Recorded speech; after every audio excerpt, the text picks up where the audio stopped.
Salam, bugünkü izahımızda biz deməli kimya formulunun düzəldilməsi valentlik anlayışından danışacağıq. Valentlik nədir? İlk öncə ona tərif verək. Valentlik elementin əmələ gətirdiyi kimyəvi rabitələrin sayıdır. Deməli, valentlik bizə nəyi göstərir? Rabitənin sayına bərabər olmalıdır. Tutaq ki, məsələn, bizə verilib belə bir quruluş formulu verilib karbon dioksidin və deyir ki, burada karbon elementin valentliyi nə qədərdir? Biz karbondan ayrılan rabitələri sayırıq. Neçədən rabitə ayrılıb? 4. Deməli, karbon atomu burada 4 valentlidir. Oksigen atomundan ayrılan, hər oksigenə ayrılan rabitə sayı isə 2-dir. Deməli, oksigen valentliyi 2-dir. Yəni, rabitə nədir? Daha doğrusu, valentliyi nədir? Elementin əmələ gətirdiyi kimyəvi rabitələrin sayı ilə müəyyən edilir. Valentliyinə görə ümumiyyətlə elementlər bölünür 2 yerə. Sabit valentli elementlər, bir də dəyişkən valentli elementlər. Sabit valentli elementlər nəyə deyilir? Sabit valentli elementin yalnız bir valentliyi olur, bir dənə valentliyi, bir sayda valentliyi olur. Bu fərqi yoxdur. 2, 3, nə bilim, hər hansı bir ədəd də valentlik göstərə bilər.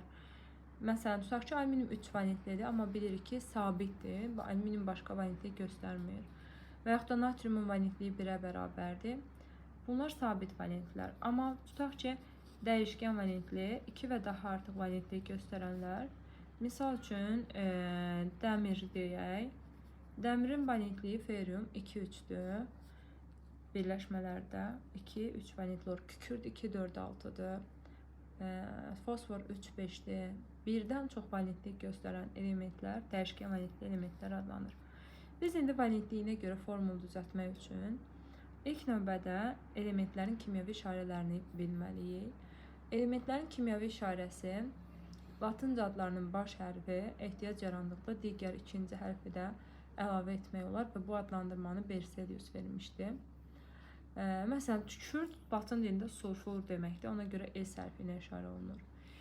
Gümüş argentiumdur. AG hərfi ilə işarə olunur. Və yaxud da ki, bor bu hərfi ilə artıq bariumda da ikinci hərfdən istifadə olunmağa başlandı. Və s. Latınca adlarının baş hərfi ilə işarə edirik.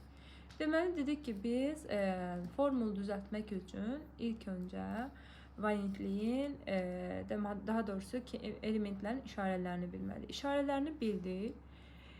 Daha sonra valentliklərini. İndi, məsələn, tutaq ki, mənə verib natrium oksidin sabit valentlidir. Natrium oksidin kimyəvi formulunu düzəldin. Oksidlər üzərində öyrənirik kimyəvi formulunun düzəldilməsini. Biz ilk öncə natrium və oksigen işarəsini yazırıq. Natriumunu A hərfi ilə, oksigen də O hərfi ilə işarə edirik. Bilirik ki, natriumun valentliyi sabitdir, dəyişməzdir, yəni 1-ə bərabərdir. Valentliklərini üzərlərində qeyd edirik. Daha sonra, əgər qarşılıqlı sadə ədədlərdirsə, çarpaz şəkildə yerini dəyişəcək. Yəni, 2 gəlir natriumun indeksinə, 1 oksigen indeksinə gəlməlidir. 1 nə əmsala, nə də indeksə yazılmır. İndeks nədir? İndeks sağ tərəfdə aşağıda yazılan ədəddir. Yəni, baxın, bura indeks adlanır. Əmsal isə qarşısına yazılan. Aşağıda sağ tərəfdə yazılan ədəd indeksdir və mənə nəyi göstərir indeks? Atom sayını göstərir. Əmsal isə deməli, qarşısına yazılan, formulun qarşısında yazılan ədəd əmsaldır və o bizə mol miqdarını göstərir.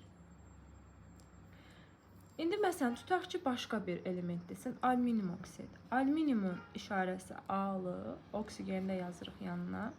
Alüminium 3 valentli, oksigen də 2 valentli və sabit valentlidirlər. Qarşılıqlı sadə ədədlərdir. O səbəbdən çarpaz şəkildə yerini dəyişsək, alüminium 2, O3 olacaq formulumuz. Dəyişkən valentlilərdə isə mütləq valentliyi qeyd eləməliyik. Məsələn, kükürdün valentliyi 2, 4, 6-dır. Mən kükürd oksid desəm, səhv etmiş olaram. Bu səbəbdən onun mütləq adını oxuyanda valentliyini də qeyd eləməliyik. Məsələn, deyir ki, kükürd 6 oksid adını yazaq bura. Kükürd 6 oksid. Yaxşı, bəs bunun formulunu necə düzəldirik? Yenə də işarələrini yazırıq. Kükürd S hərfi, oksigenlə yazdıq. Kükürdün burada mötərizədə göstərdiyi onun valentliyidir. Yəni, kükürd üçün dedik ki, valentliyi 2, 4 və 6 valentli ola bilir. Biz burada 6-nı qeyd eləmişik. Deməli, kükürdün valentliyi 6-ya bərabərdir. Üzərinə yazırıq 6, oksigenlə 2 valentli. 6 və 2-nin əkobu cüt ədədlər olduğuna görə bunları əkob tapırıq. Elə 6-nın özünə bərabərdir. Tapdığımız bu əkobu valentliklərə bölürük. 6-nı böldük kükürdün valentliyini 6-ya. 1, dedik ki, 1 nə əmsala, nə də indeksə yazılmır. 6-nı böldük 2-yə. Oksigen indeksini yazdıq 3. Oldu SO3 kimya formulumuz. Və yaxud da verir fosfor 5 oksid. Fosforun da valentliyi bildiyimiz kimi 3, 5'dir. Yəni dəyişkəndir. Mən fosfor oksid demiş olsam səhv deyərəm. Bu səbəbdən fosforun mütləq valentliyini qeyd eləməliyik. İşarəsini yazıram. Oksigen. Fosforun burada göstərdiyi valentliyi 5'ə bərabərdir. Oksigen də 2. Qarşılıqlı sadə ədədlərdir. Və çarpı şəkildə yerini dəyişirik. Olur P2O5. İndi biz tutaq ki, formulu düzəltməyi bildik. Tutaq ki, bizə formulu verib, deyir ki, bunu adlandırın, adını oxuyun. Bəs nə edirik bu zaman? Məsələn, ferium 2O3. Belə bir formul verib bizə. Deyir ki, bu birləşmənin adı nədir? Deyir ki, dəmir dəyişkən valentlidir. Bəs yaxşı, bunu necə oxuyaq? Hardan bilək valentliyini? Dəmirin valentliyini tapmaq üçün oksigenin indeksində ədədi vururam oksigenin valentliyinə. Yəni 3-ü vurduq 2 elədi 6. Bu tapdığımız ədədi bölürəm dəmirin indeksindəki ədədə. Yəni 6-nı da böldüm 2-yə elədi 3. Deməli, burada dəmirin valentliyi 3 imiş. Dəyişkən valentli olduğuna görə deyirik, birinci elementin adı dəmir. Sonra onun göstərdiyi valentliyi hansı ki mən tapdığım 3. Daha sonra oksid sözünü deyirik. Və yaxud da məsələn yazıb ki, SO2 deyir, adı nədir? Deyirik, oksigen yenə də 2 valentlidir. 2-ni vurduq 2 elədi 4. Bu tapdığımız 4 ədədini bölürük kükürdün indeksinə, elə 4-ə bərabər olacaq. Deməli, kükürd burada 4 valentlidir. Adını oxuyacağım. Kükürd, onun göstərdiyi valentlik 4 oksid. Kükürd 4 oksid. Sabit valentləri oxuyan zaman isə heç bir valentlik qeyd eləmirik. Məsələn, yazıb ki, kalium 2O, kalium oksid. Və yaxud da yazıb litium 2O, litium oksid. Və yaxud da yazıb kalsium O, kalsium oksid. Çünki mən orada qeyd etsəm də, etməsəm də bilirəm ki, kaliumun, litiumun və yaxud da kalsium elementlərinin valentlikləri bir ədəddir. Sayı 1-ə bərabərdir. Və ya məsələn, tutaq ki, kalium oksid 1'e bərabərdir deyəndə bu demək bir sayda valentliyi var. Məsələn, kalsium 2 valentlidir. Bundan başqa valentliyi yoxdur. Və yaxud da burada bayaq alüminium oksid yazdıq. Alüminium sabitdir, dəyişkəndir, başqa valentlik göstərmir.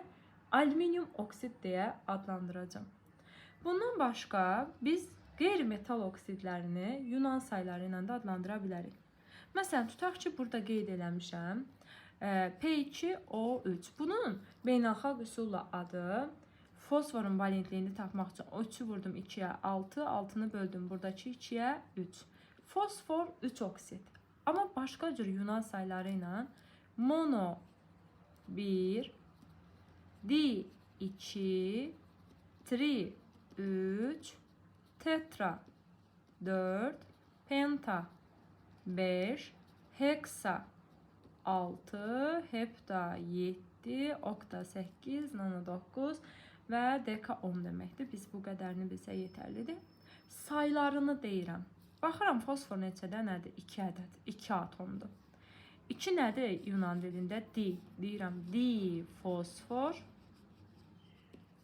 3 oksigen atomu var. 3 nədir? Tri. Tri oksid. Və yaxud da yazıb N2O5. Baxırıq bura. Diazot, yəni 2 sayda azotum var.